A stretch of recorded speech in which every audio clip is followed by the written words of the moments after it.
Me llamo Mauricio Alfredo Tapia, tengo 68 años, y jamás imaginé que las palabras más dolorosas de mi vida saldrían de la boca de mi propio hijo. Fue durante una cena en casa de sus suegros, frente a toda su familia acomodada, cuando él dijo con desprecio: «Mi padre nunca fue nadie». Las carcajadas llenaron el comedor, pero al día siguiente un periódico publicó algo que les heló la sangre a todos. Antes de continuar con mi historia, quiero pedirte un favor. Si este relato te está tocando el corazón, ayúdame a llegar a 7,000 suscriptores en este canal. Presiona ese botón rojo de suscripción y déjame un comentario diciéndome desde qué parte de México o del mundo me estás escuchando. También tenemos la meta de alcanzar 200 me gusta en este video. Tu apoyo significa mucho para mí y para que más personas conozcan historias como esta. Ahora sí, regresemos a aquella noche que cambió todo. Era un sábado de octubre. Llevaba puesta mi única camisa de vestir, la que reservo para ocasiones especiales. Mi hijo Diego y su esposa Fernanda me habían invitado a cenar en la mansión de los padres de ella, en Las Lomas. Yo vivo en un departamento sencillo de la colonia Narvarte, modesto pero digno. Siempre he preferido la sencillez. Cuando llegué, noté las miradas. Los consuegros, don Rodrigo y doña Patricia, me observaron de arriba abajo con esa superioridad apenas disimulada. La casa era imponente. Candelabros de cristal, pisos de mármol italiano, cuadros que probablemente costaban más que todo lo que yo poseo. O eso creían ellos. Durante la cena, la conversación giró en torno a inversiones, propiedades en Cancún, viajes a Europa. Yo permanecí en silencio, comiendo con educación, sin intentar encajar en ese mundo que no es el mío. Nunca lo ha sido, aunque pudiera serlo. Entonces don Rodrigo, con su copa de vino tinto en alto, miró a Diego y dijo: «Hijo, qué bueno que Fernanda te encontró. Tú sí eres un hombre de bien, un arquitecto exitoso, no como otros que...» Y dejó la frase flotando en el aire, mirándome de reojo. Diego sonrió incómodo. Yo no dije nada, pero entonces pasó. Doña Patricia, con esa voz dulce pero venenosa, preguntó: «Mauricio, ¿a qué te dedicaste toda tu vida? Diego nunca nos ha contado mucho sobre ti». Mi hijo se tensó visiblemente. Fernanda bajó la mirada, y yo, con toda la honestidad del mundo, respondí: «Trabajé en lo que pude. Hice lo necesario para sacar adelante a mi familia». «¡Qué noble!», dijo ella con una sonrisa que no llegaba a sus ojos. Fue entonces cuando Diego, mi único hijo, el niño que crié con todo mi amor, soltó las palabras que me partieron el alma. «Mi padre nunca fue nadie importante. Apenas sobrevivimos. Por eso es que yo me esforcé tanto, para no terminar como él». El silencio duró apenas un segundo antes de que estallaran las risas, no todas abiertas, algunas apenas disimuladas detrás de servilletas de lino. Pero risas, al fin. Y yo, Mauricio Alfredo Tapia, me quedé ahí sentado, con mi camisa vieja y mi corazón destrozado, sin decir una sola palabra. Lo que ninguno de ellos sabía es que al día siguiente todo cambiaría. Pero antes de contarte qué sucedió, necesitas conocer quién soy realmente y por qué esa noche dolió tanto. Nací en un pueblo pequeño de Oaxaca en 1957. Mi padre era campesino y mi madre vendía tamales en el mercado. Crecí descalzo, jugando entre milpas, soñando con cosas que parecían imposibles para un niño como yo. Pero mi madre siempre me decía: «Mauricio, la pobreza está en los bolsillos, no en el espíritu. Tú puedes ser lo que quieras». A los 16 años llegué a Ciudad de México con 20 pesos en el bolsillo y una maleta de cartón. Dormí en la central de autobuses las primeras 3 noches. Conseguí trabajo lavando platos en una fonda de la Merced. Ahí conocí a don Esteban, el dueño, un hombre mayor que vio algo en mí. «Muchacho», me dijo un día, «tienes hambre en los ojos. No de comida, sino de futuro. Eso es bueno». Don Esteban me enseñó no solo a cocinar, sino a administrar un negocio. Me prestó libros de contabilidad, me explicó sobre proveedores, márgenes de ganancia, trato con clientes. Yo absorbía todo como esponja. Trabajaba 18 horas al día, estudiaba por las noches bajo la luz de un foco colgante en mi cuartito rentado. A los 23 años, con mis ahorros y un préstamo que me costó conseguir, abrí mi propia cocina económica en la colonia Doctores. Era diminuta, apenas 6 mesas, pero yo cocinaba con alma. La gente empezó a llegar. Trabajadores, estudiantes, familias humildes. Todos encontraban en mi negocio comida abundante y barata.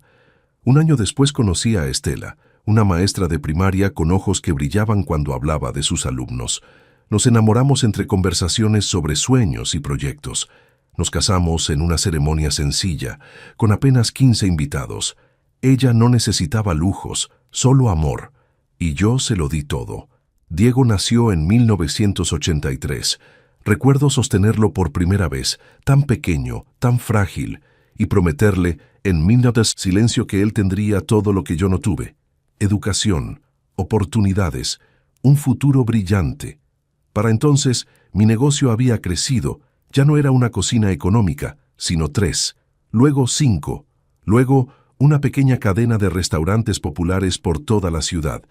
Pero yo seguía siendo el mismo Mauricio, usaba la misma ropa sencilla, manejaba un auto viejo, vivía sin ostentaciones. Estela me preguntaba a veces: «Mauricio, ¿por qué no nos mudamos a una casa más grande? ¿Por qué no te compras ropa nueva?». Y yo le respondía: «Porque no necesitamos impresionar a nadie. Tenemos lo importante: salud, amor, un techo digno». Pero había algo más, algo que ni siquiera Estela supo durante años. Con las ganancias de mis restaurantes, yo había empezado otro proyecto, uno que mantuve en secreto absoluto. Veía a las familias que llegaban a comer a mis locales, madres solteras que contaban monedas para alimentar a sus hijos, ancianos que pedían solo medio plato porque no les alcanzaba, niños con uniformes raídos que estudiaban mientras comían. Y algo en mi interior no podía ignorarlo, así que empecé a ayudar, en silencio, siempre en silencio. Creé un fondo privado, sin nombre, sin publicidad. Comencé a pagar colegiaturas para niños de familias pobres, despensas mensuales para madres solteras, medicamentos para ancianos enfermos, becas universitarias, microcréditos sin intereses para emprendedores humildes, todo anónimo, todo discreto. ¿Por qué en secreto? Porque yo recordaba al niño, descalzo de Oaxaca. Recordaba la humillación de la pobreza, las miradas de lástima. No quería que nadie sintiera vergüenza al recibir ayuda. Quería que sintieran dignidad. Diego creció sin saber nada de esto. Para él, su padre era simplemente el dueño de unos restaurantes. Yo vestía modesto. Vivíamos sencillamente. Él estudiaba en buenas escuelas, sí, pero no privadas de élite. Escuelas buenas, honestas, donde aprendiera valores. Cuando Diego cumplió 15 años, Estela enfermó. Cáncer. 4 años luchó con una valentía que todavía me parte el alma recordar. Gasté lo que fuera necesario en su tratamiento, pero el dinero no pudo salvarla. Murió en mis brazos cuando Diego tenía 19 años y estudiaba arquitectura. «Cuida a nuestro hijo», me susurró en sus últimas horas. «Y nunca cambies, Mauricio. Eres bueno, eso es lo que importa». Después de perderla, me volqué aún más en mi trabajo silencioso de ayudar a otros. Era mi manera de honrar su memoria. Estela había dedicado su vida a enseñar a niños pobres. Yo continuaría su legado a mi manera. Diego se graduó con honores. Estaba orgulloso de él. Consiguió trabajo en un despacho importante de arquitectura. Empezó a ganar bien y entonces conoció a Fernanda. Fernanda venía de familia rica. Su padre era dueño de varias empresas. Su madre había sido modelo. Vivían en un mundo diferente. Y lentamente vi cómo mi hijo empezó a cambiar. Comenzó a avergonzarse de mí, de mi ropa sencilla, de mi departamento modesto, de mi forma de hablar, sin esos términos sofisticados que usaba la familia de Fernanda. «Papá», me dijo una vez, «¿por qué no te compras un traje? ¿Por qué no cambias de auto? La gente piensa que soy pobre», completé yo. «Hijo, no me importa lo que piense la gente». Pero a él sí le importaba, y cada vez más. Los consuegros nunca me aceptaron. Para ellos, yo era el padre pobre, el que apenas había podido darle una vida decente a su hijo. Nunca imaginaron la verdad, y yo nunca se las dije. Tal vez Fue un error. Tal vez debí haber sido más abierto, pero siempre creí que las acciones hablan más que las palabras y que el respeto se gana con el carácter, no con el saldo bancario. Hasta aquella noche de octubre, cuando mi propio hijo me humilló frente a todos. Los primeros signos de rechazo fueron sutiles, tan sutiles que al principio quise creer que eran imaginaciones mías. Diego empezó a visitarme menos. Las llamadas telefónicas se hicieron más cortas, más espaciadas. Siempre tenía una excusa. Mucho trabajo, un proyecto importante, una cena con clientes. La primera vez que conocí a Fernanda fue en un café de Polanco. Ella llegó impecable, con un vestido que probablemente costaba más que mi renta de 3 meses. Me saludó con una sonrisa cortés, pero sus ojos me evaluaron en segundos. Yo llevaba mi pantalón de mezclilla limpio y mi camisa de algodón.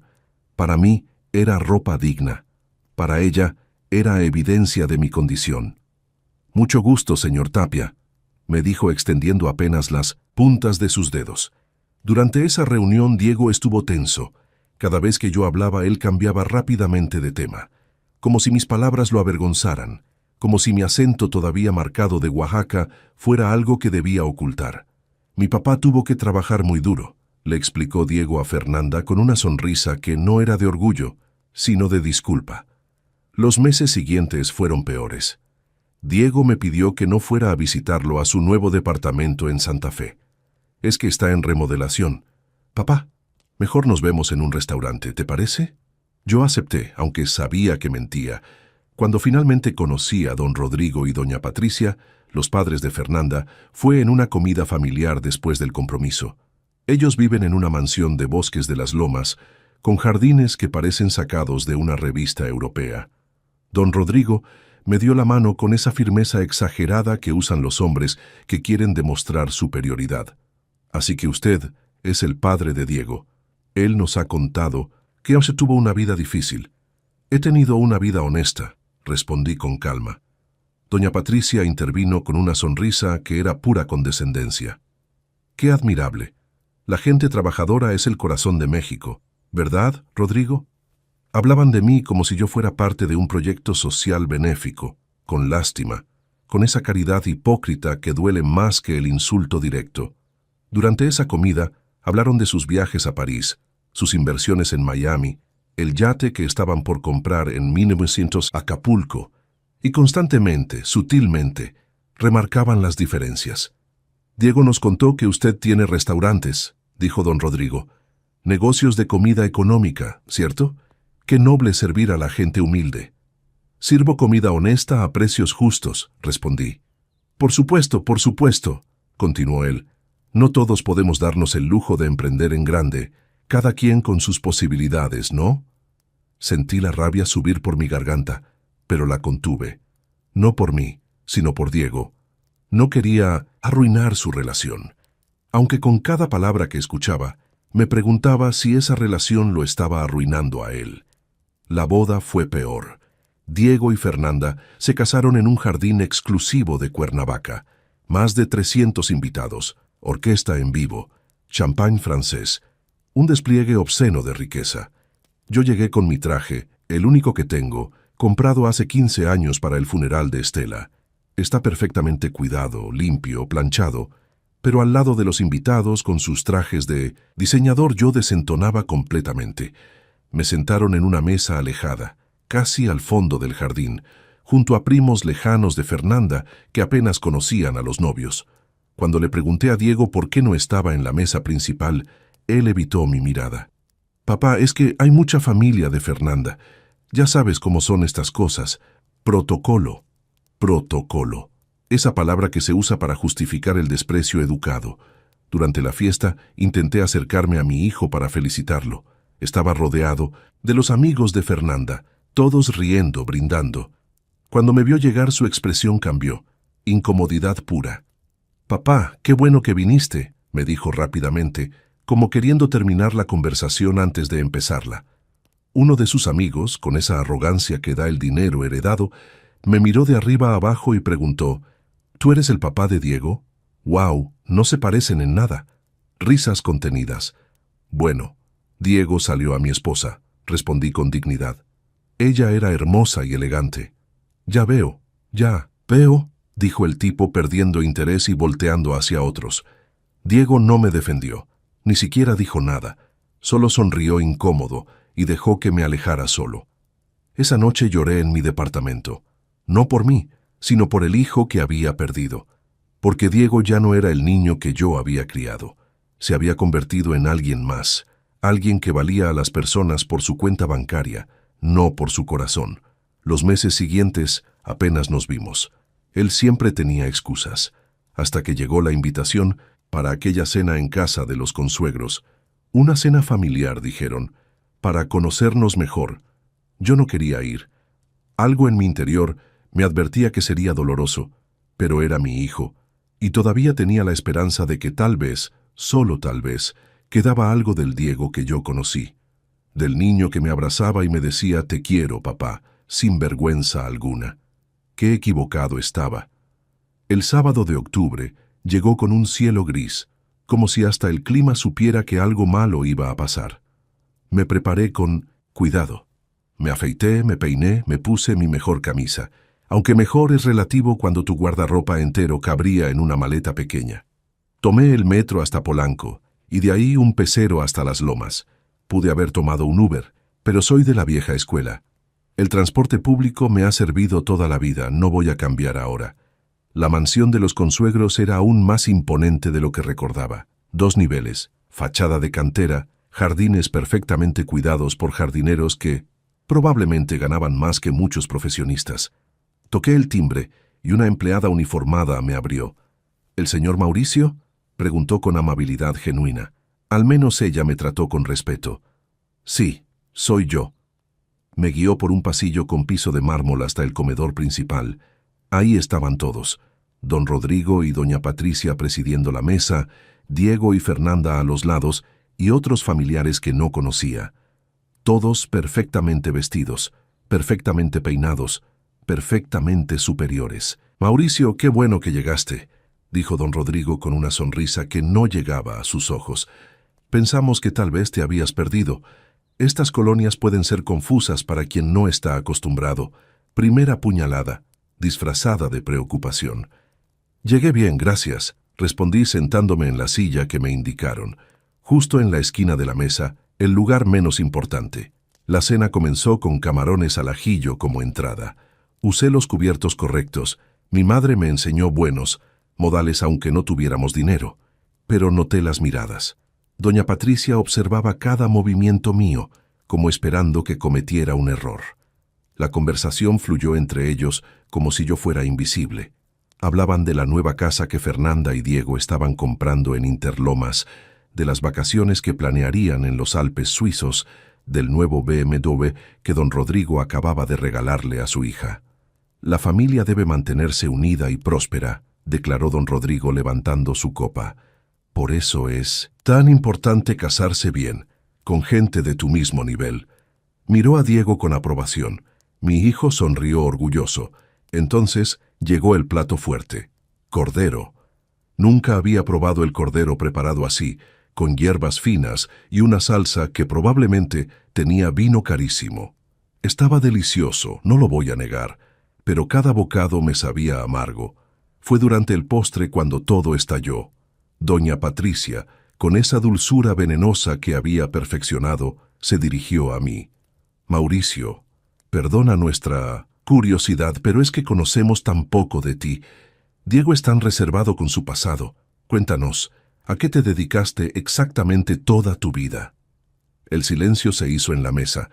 Todos me miraban esperando mi respuesta. Diego se tensó visiblemente, su mandíbula apretada. «Trabajé en restaurantes», respondí con honestidad. «Empecé lavando platos, luego cociné, después tuve mi propio negocio, cocinas económicas, nada elegante pero honesto».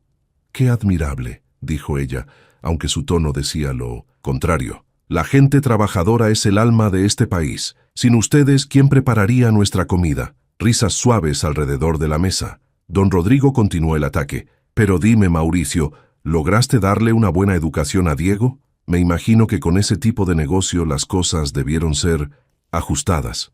Mi hijo estudió en buenas escuelas y terminó su carrera, respondí manteniendo la calma, aunque mi corazón latía furioso. Claro, claro, pero no universidades privadas de prestigio, ¿cierto? Diego nos contó que estudió en la pública. Nada malo con eso, por supuesto. La UNAM también es respetable. El desprecio goteaba de cada palabra. Fernanda intervino entonces, tocando el brazo de Diego con cariño posesivo. Por suerte, Diego es muy inteligente y ha sabido superarse. No todos tienen esa capacidad de trascender sus orígenes. Trascender sus orígenes. Como si yo fuera un lastre del que había que escapar. Diego no decía nada, solo miraba su plato, incapaz de defender a su padre. Entonces don Rodrigo, envalentonado por el vino y la complicidad de todos, lanzó la pregunta que buscaba el golpe definitivo. Mauricio, sé honesto con nosotros, ¿tuviste éxito en tu vida? ¿Lograste algo significativo? Porque mira a tu hijo, arquitecto exitoso, casado con mi hija, con un futuro brillante. ¿Tú qué lograste? El silencio era ensordecedor. Todos esperaban mi respuesta. Esperaban verme humillado, admitiendo mi supuesta insignificancia. Pero antes de que pudiera hablar, Diego habló. Mi hijo, mi único hijo, el niño que cargué en mis hombros, que consolé cuando lloraba, que apoyé en cada paso de su vida. Mi padre nunca fue nadie importante, dijo con voz clara, firme, sin dudar. Apenas sobrevivimos cuando yo era niño, por eso es que yo me esforcé tanto para no terminar como él, para ser alguien en la vida, para no ser invisible. Las palabras cayeron sobre mí como piedras, cada una dolía más que la anterior, y entonces estalló, risas, no todas abiertas, algunas disimuladas detrás de servilletas, otras apenas contenidas, pero risas al fin, risas de alivio, de complicidad, de crueldad compartida. Don Rodrigo palmeó la espalda de Diego. Así se habla, muchacho. Reconocer de dónde vienes, pero no dejarte definir por eso. Eso es madurez. Doña Patricia asintió con aprobación. Por eso nos gustas tanto, Diego. Tienes visión de futuro, no te aferras al pasado. Fernanda besó la mejilla de mi hijo, orgullosa, y yo, Mauricio Alfredo Tapia, permanecí ahí sentado, con mi camisa vieja y mi corazón destrozado en 1000 pedazos. No dije nada. No me defendí. No les grité todas las verdades que hubieran destrozado su arrogancia. Solo me levanté lentamente, doblé mi servilleta con cuidado y dije con toda la dignidad que me quedaba. «Permiso, creo que debo retirarme». «¿Ya te vas?», preguntó doña Patricia con falsa preocupación. «Pero si ni siquiera tomamos el digestivo». «Tengo que madrugar mañana», mentí. «Gracias por la cena». Diego no me miró, ni siquiera me miró cuando salí de esa casa, cuando caminé solo por las calles oscuras de las lomas, buscando transporte para volver a mi mundo, el mundo donde yo, supuestamente, nunca fui nadie. Esa noche llegué a mi departamento y me senté en mi viejo sillón. No lloré. Ya no me quedaban lágrimas, solo una profunda tristeza y una pregunta que me torturaba. ¿En qué me equivoqué? ¿En qué fallé como padre para que mi hijo llegara a despreciarme así? Pero el destino, ese juez impredecible, tenía otros planes, porque a la mañana siguiente todo cambiaría de una forma que ninguno de ellos imaginaba. Esa noche no pude dormir. Me quedé sentado en mi viejo sillón hasta que el amanecer comenzó a pintar de naranja las ventanas de mi departamento. Las palabras de Diego resonaban una y otra vez en mi cabeza. Mi padre nunca fue nadie importante. ¿Nadie importante? Pensé en las 847 becas universitarias que había financiado en los últimos 20 años. Pensé en las 3.200 despensas mensuales que enviaba a familias necesitadas. Pensé en los 156 microcréditos que había otorgado sin intereses para que gente humilde iniciara sus propios negocios. Pensé en las 92 cirugías que había pagado para personas sin seguro médico. ¿Nadie importante? Tal vez para mi hijo, pero para esas familias yo era la diferencia entre el hambre y la comida, entre el abandono escolar y la educación, entre la desesperanza y una oportunidad. Me serví un café y me senté frente a la ventana. El domingo amaneció tranquilo en la Narvarte. Familias saliendo a misa, vendedores ambulantes preparando sus puestos, la vida cotidiana de la gente común. Mi gente. A las 9 de la mañana sonó mi teléfono. Era un número desconocido. Normalmente no contesto, pero algo me hizo responder. «Señor Mauricio Tapia», preguntó una voz masculina profesional. «Sí, soy yo». Le habla Roberto Mendoza, del periódico El Universal. «Señor Tapia, llevamos 6 meses investigando una historia extraordinaria y finalmente logramos conectar todos, los puntos. Usted es el benefactor anónimo, ¿verdad?» Mi sangre se heló. Durante 20 años había mantenido el secreto absoluto. Usaba fundaciones fantasma, intermediarios, cuentas bancarias separadas. Todo para que nadie, absolutamente nadie, supiera que yo estaba detrás de esas ayudas. «No sé de qué me habla», respondí automáticamente. «Señor Tapia, con todo respeto, tenemos documentos, rastreamos transferencias, hablamos con beneficiarios, investigamos las empresas fantasma. Todo lleva a usted. Durante 2 décadas ha donado más de 40 millones de pesos para ayudar a familias de escasos recursos en Ciudad de México. Ha cambiado miles de vidas». Sentí que el piso se movía bajo mis pies. ¿Cómo me encontraron?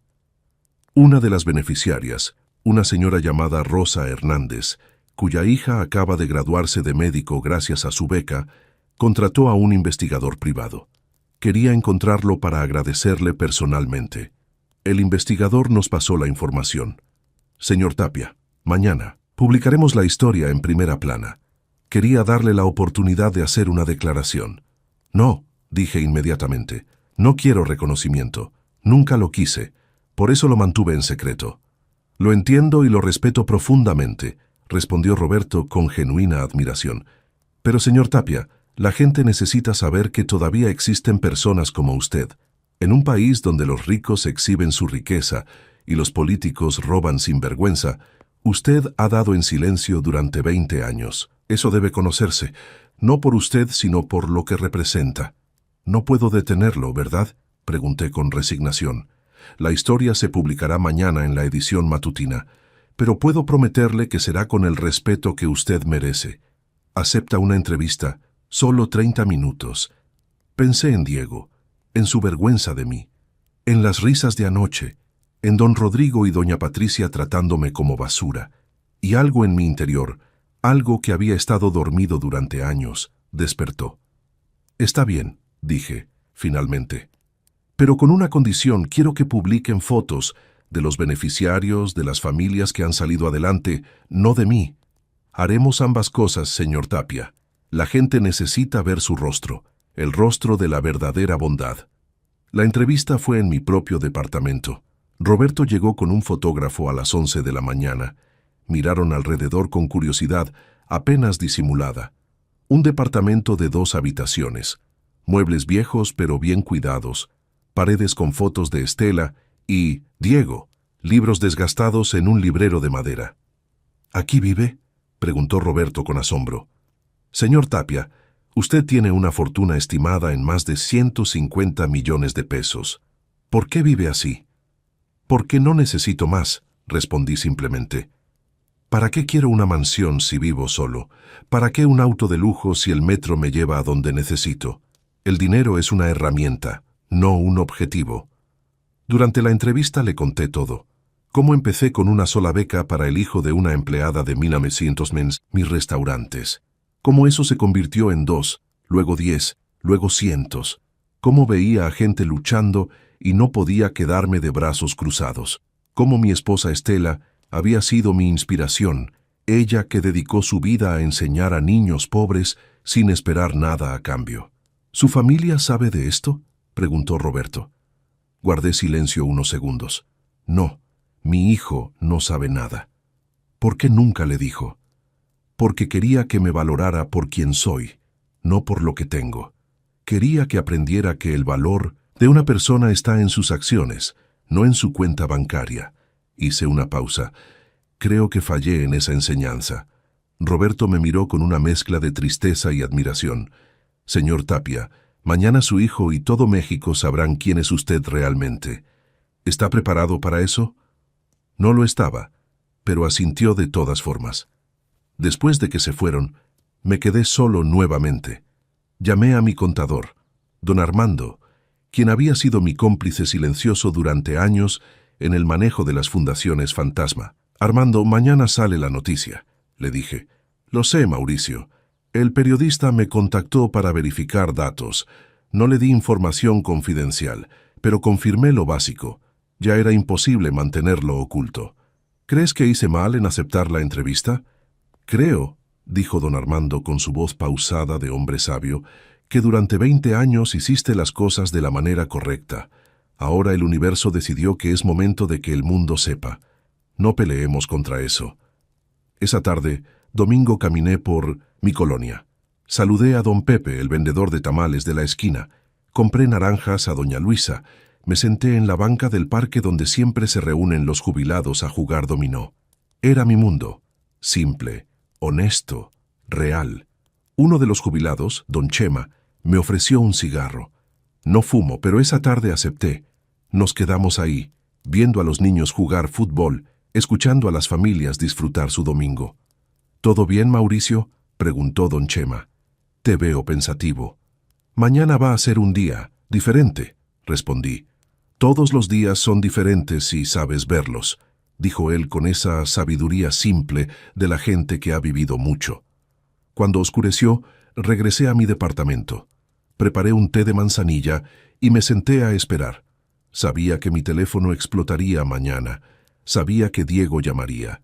Sabía que don Rodrigo y doña Patricia verían el periódico con sus ojos arrogantes. Sabía que Fernanda tendría que tragarse todas sus palabras despectivas. Pero más que nada, sabía que nada volvería a ser igual. Antes de acostarme, saqué una foto vieja de Estela. Estábamos jóvenes, abrazados frente a nuestro primer restaurante. Ella sonreía con esa alegría que iluminaba todo a su alrededor. Mañana sabrán, mi amor, le susurré a la foto. Sabrán que no fue en vano, que vivimos con dignidad, que ayudamos de verdad. Me dormí pasadas las 2 de la madrugada y soñé con mi madre, aquella mujer humilde de Oaxaca que me enseñó que la pobreza está en los bolsillos, no en el espíritu. Mañana el mundo sabría quién era Mauricio Alfredo Tapia, y yo estaba listo para enfrentarlo. El lunes amaneció con un sol brillante que se colaba por mi ventana como si el universo supiera que ese día sería especial. Me levanté a las 6 de la mañana, como siempre.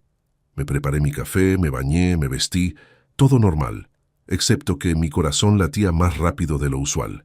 A las 7 en punto bajé a comprar el periódico al puesto de don Joaquín, como cada mañana. Pero esta vez, cuando lo vi, casi dejo caer la taza de café que llevaba en la mano. Primera plana. Mi foto ocupaba media portada. Era una imagen que el fotógrafo había tomado mientras yo miraba por la ventana de mi departamento. Se veía mi perfil, mis arrugas de 68 años, mis ojos cansados pero dignos, y el titular en letras enormes. El millonario invisible, 20 años ayudando en secreto a miles de familias. Y abajo, en letras más pequeñas, Mauricio Tapia, el discreto empresario que donó 40 millones de pesos sin buscar reconocimiento. Don Joaquín me miró boquiabierto. «¿Mauricio? ¿Ese eres tú?» Asentí en silencio, pagué mi periódico y regresé a mi departamento. Mis manos temblaban mientras leía el artículo completo que ocupaba 4 páginas interiores. El reportaje era exhaustivo. Roberto Mendoza había hecho un trabajo impecable. Había entrevistado a docenas de beneficiarios. María González, madre soltera que recibió una beca completa para que su hijo estudiara medicina. Ahora el joven era doctor en el 1906 Hospital General. Pedro Ramírez, quien recibió un microcrédito sin intereses, y ahora tenía una pequeña ferretería que empleaba a 5 personas. Rosa Hernández, cuya hija acababa de graduarse de la UNAM como ingeniera gracias a mi apoyo. Había fotos de todos ellos, familias sonriendo, mostrando diplomas, posando frente a sus negocios, y todos decían lo mismo. Nunca supimos quién nos ayudaba. Solo llegaba la ayuda cuando más la necesitábamos, como un ángel invisible. El artículo detallaba mi historia. El niño descalzo de Oaxaca, el lavaplatos que se convirtió en empresario, el hombre que prefirió vivir con modestia para poder dar más. Había números, documentos, testimonios verificados, y había algo más, una sección que me hizo llorar. El periodista había investigado mi vida personal, había encontrado a exalumnos de Estela, mi esposa fallecida. Ellos contaban cómo ella les enseñó a leer y escribir, cómo les compró útiles escolares con su propio salario, cómo los visitaba en sus casas para asegurarse de que estuvieran bien. Mauricio Tapia, concluía el artículo, es la prueba viviente de que la verdadera riqueza no se mide en lo que acumulas, sino en lo que compartes. Mientras muchos millonarios exhiben sus fortunas en redes sociales, este hombre de 68 años ha vivido en un departamento modesto y ha dedicado su vida a ayudar en silencio. Es un héroe anónimo que México necesita conocer. A las 8 de la mañana comenzaron las llamadas. La primera fue de don Armando, mi contador con voz emocionada. Mauricio, todo el país está hablando de ti. Eres tendencia en redes sociales. La gente está llorando con tu historia. Luego llamó Roberto Mendoza. Señor Tapia, la respuesta ha sido abrumadora. Nos están llegando miles de mensajes. Personas ofreciéndose a donar, otros contando sus propias historias. Ha tocado el corazón de México. Pero la llamada que esperaba no llegaba. Diego no llamaba. A las 9:30, mi teléfono sonó con un número desconocido. Era un programa de noticias matutino de Televisa. Querían entrevistarme en vivo. Rechacé cortésmente. Luego fue TV Azteca, después Imagen, después estaciones de radio. Todos querían hablar con el millonario invisible. Rechacé todas las ofertas. A las 10 de la mañana, finalmente, sonó el teléfono con el número de Diego. Mi corazón dio un vuelco, pero no contesté la primera llamada, ni la segunda, ni la tercera. Dejó un mensaje de voz. Su voz sonaba diferente, temblorosa, desesperada. Papá, por favor, contesta. Acabo de ver el periódico, yo no tenía idea. Papá, perdóname, por favor, necesito hablar contigo. Los papás de Fernanda también vieron la noticia. Papá, por favor. Borré el mensaje sin terminarlo de escuchar. Luego llamó Fernanda. No contesté. Después don Rodrigo. Su mensaje fue patético. Mauricio, disculpa que no te haya llamado directamente antes, pero es que, bueno, acabo de enterarme de tu increíble labor filantrópica.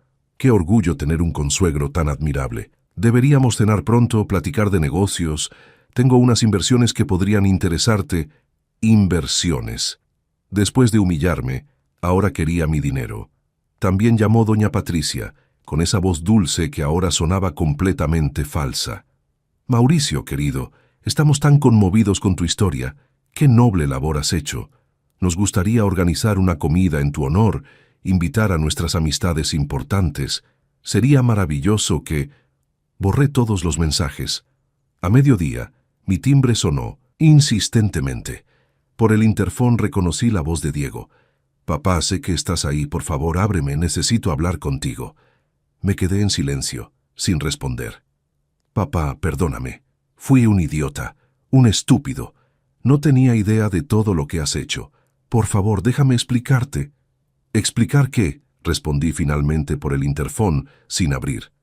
Explicar por qué te avergonzabas de mí. Explicar por qué dijiste que nunca fui nadie.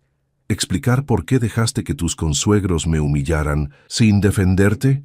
Papá, ¿sabes qué es lo más triste, Diego? Que necesitaste ver un artículo en el periódico para valorarme. No te bastó con todo lo que sacrifiqué por ti. No te bastó con el amor que te di. Necesitaste que el país entero supiera que tu padre tiene dinero para finalmente respetarme. No es así, papá, yo te quiero, Dime una cosa, hijo. Si ese artículo nunca se hubiera publicado, ¿me seguirías despreciando? ¿Seguirías avergonzado de presentarme a tus amigos? Silencio al otro lado lo dijo todo. Eso pensé, dije con tristeza. Vete, Diego. No estoy listo para hablar contigo. Papá, por favor. Corté el interfón. Escuché cómo tocaba la puerta varios minutos más, cómo gritaba mi nombre, cómo finalmente se fue.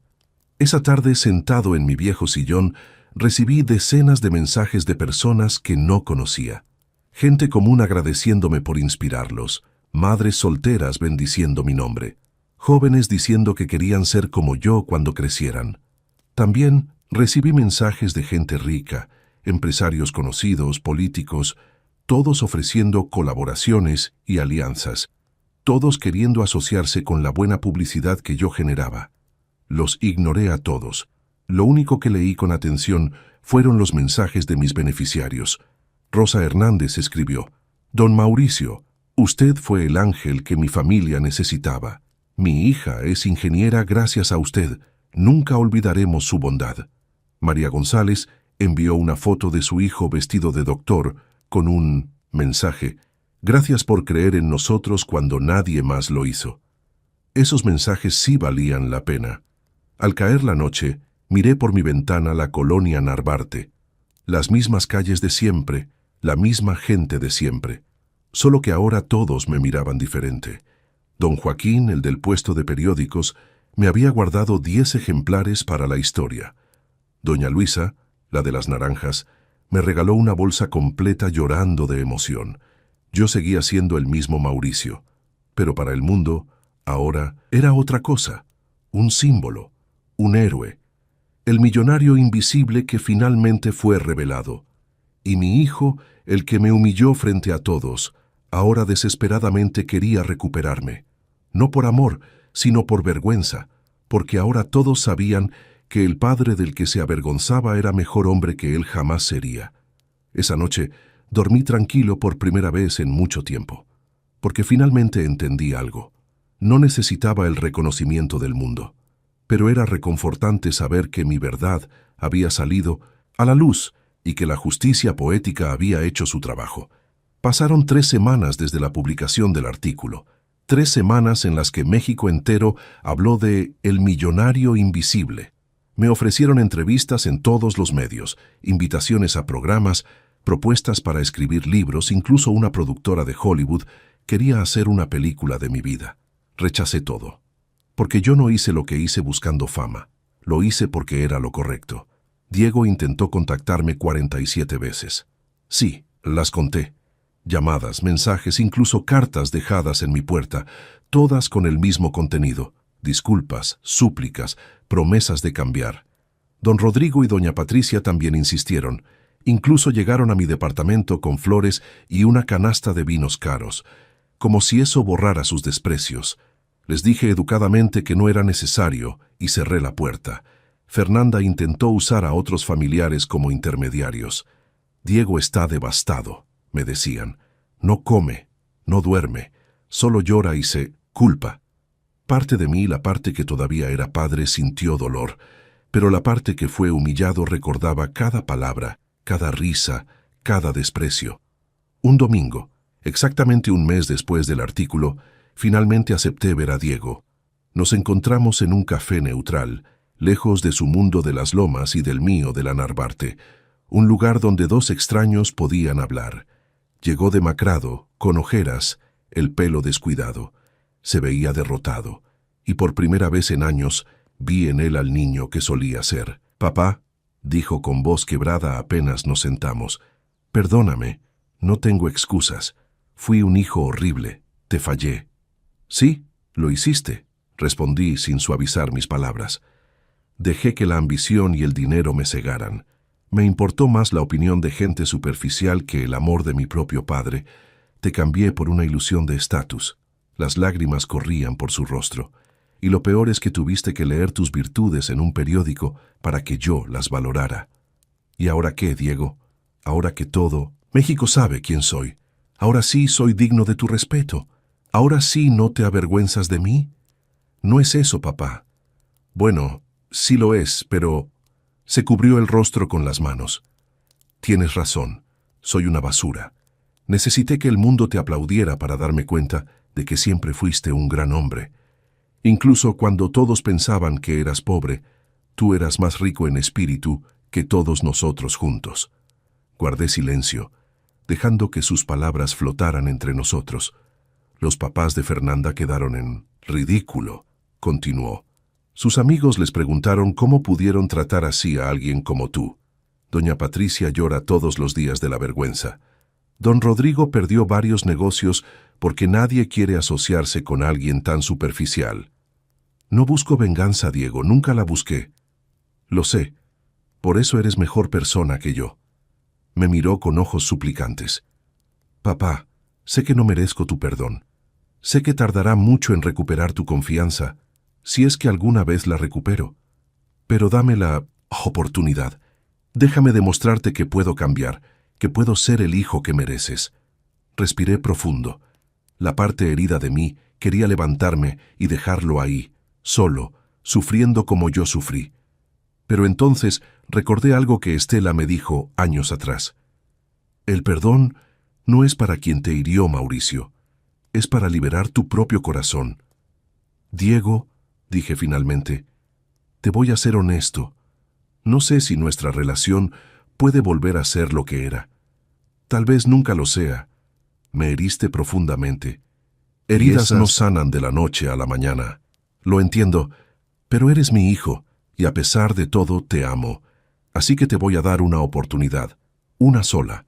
No para que demuestres que me respetas porque soy rico o famoso, sino para que demuestres que entendiste la lección más importante que traté de enseñarte, que el valor de una persona está en su carácter, no en su cuenta bancaria. Diego asintió, llorando ahora sin vergüenza. Y hay condiciones, continué. No quiero que te acerques a mí por dinero. No quiero que uses mi nombre para negocios. No quiero que me presentes como el millonario invisible ante tus amistades.